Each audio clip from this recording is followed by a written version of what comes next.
I was completely hopeless. I was homeless, living on the street. Gateway gave me the love I needed.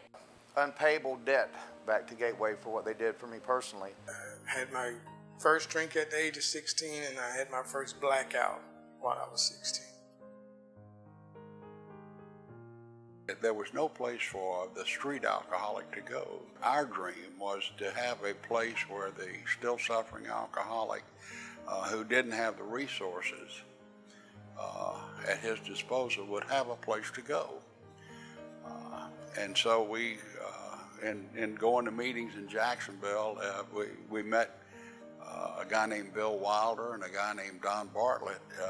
Bill was a commanding officer of the recovery unit at Naval Air Station, and Don was his guy that ran the program. And as we became friends through the program, and we shared our dream with them, they shared the program, the written program that they had with us, and I was able to get John Mooney, who ran Willingway, to come down, and between the Navy and Willingway and Cotton's enthusiasm, we were able to put a program on paper that to all of us in recovery it made sense. Daddy was a very gentle man, a loving man with a terrible problem with alcohol.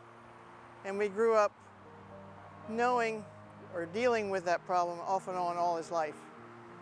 He was able to go away for treatment, to really find places. But I think he realized that he was one of the lucky ones, and people in Jacksonville that couldn't go away were destroying their lives, their families, their children. And it really, when he got strong, he realized he had the power to do something, and he had to. It was almost like a responsibility that he felt, and a gift that he could. Dad worked in prisons, he worked at night. He was a giver when he could. And Gateway was a way to really solidify the services for people in Jacksonville that needed help, that couldn't go away. And he had great buddies, John Tucker and the others, that said, okay, we got to do this. When I came into detox, I looked next door and I saw residential treatment, and I knew that's what I needed. And so when I was in detox, I was seeking, the answer on how to get in. And I was told it can be difficult to get in, there's a waiting list. Then my miracle happened. The nurse came to me and was like, well, I have some news for you, you're pregnant. And so she said, you're going next door.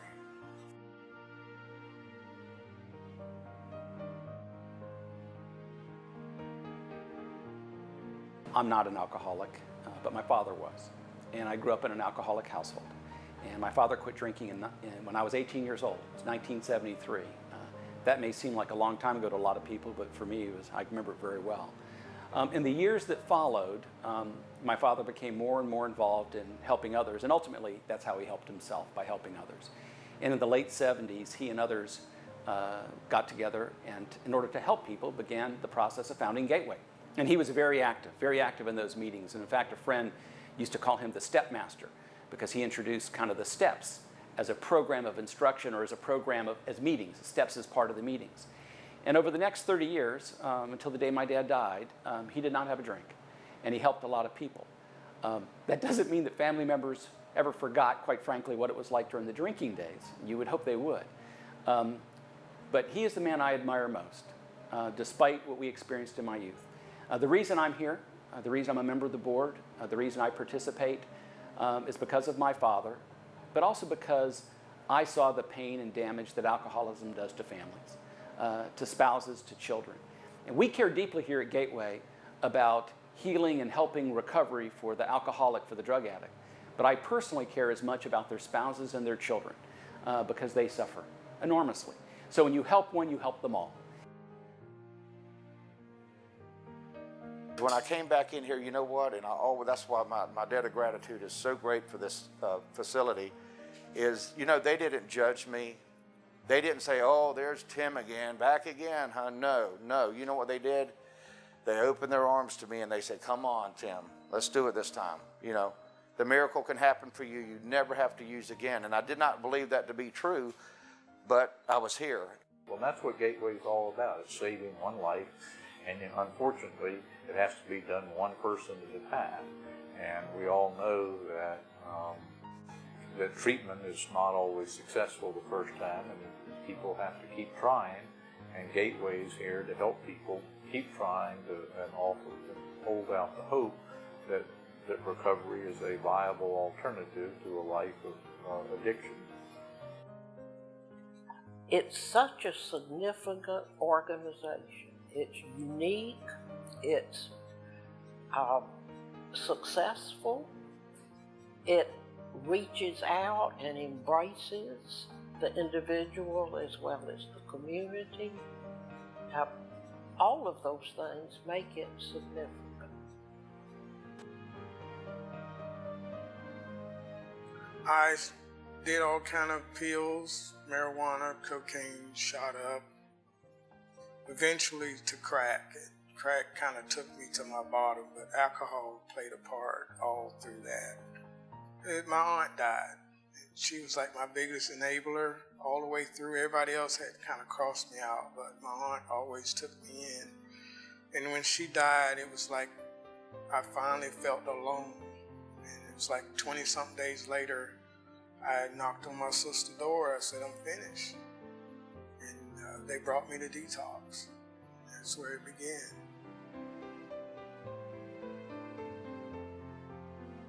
We have a disease that lies to us. We have a disease that tells us we're okay, and so that we have to be in an environment where we have other people around us that understand exactly what we have. I mean, this disease is so difficult for people to understand that don't have the disease.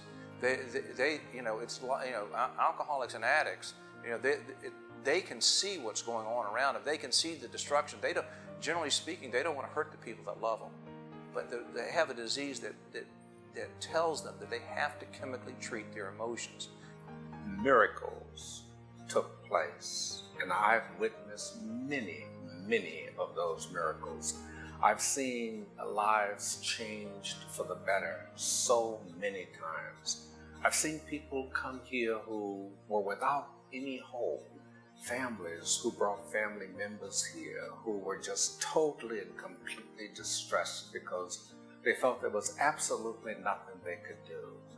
And they came to Gateway and miracles happened, and they were able to take their loved ones back home, accept them back in the home, and they were different people from the people they brought here. They were people who were ready to go out and start living a good and productive life. When I come on the campus now from detox and the magnificent parking lot with the trees and the children's facility, and then the beautiful Serenity Park and the facility, just the grounds alone, it's been an unbelievable improvement. And in terms of serving the community, Gateway still provides premier service to the suffering alcoholic and addict with the determined objective that they know recovery, that they grow along spiritual lines, their maximum use to themselves, their family, their community, and the God of their understandings. Gateway continues to function, and I like to feel like I had some little piece and, you know, or part to play in the history of Gateway. We're trying to connect Gateway to this community, to reach out, to be a part of this community. The more we do that, the more people we can help. Look, it's about helping the alcoholic, the drug addict. That's what you don't have to make this complicated. We want the alcoholic to recover. We want the drug addict to recover. And in doing that, we help their children and their family. That's what we want to do.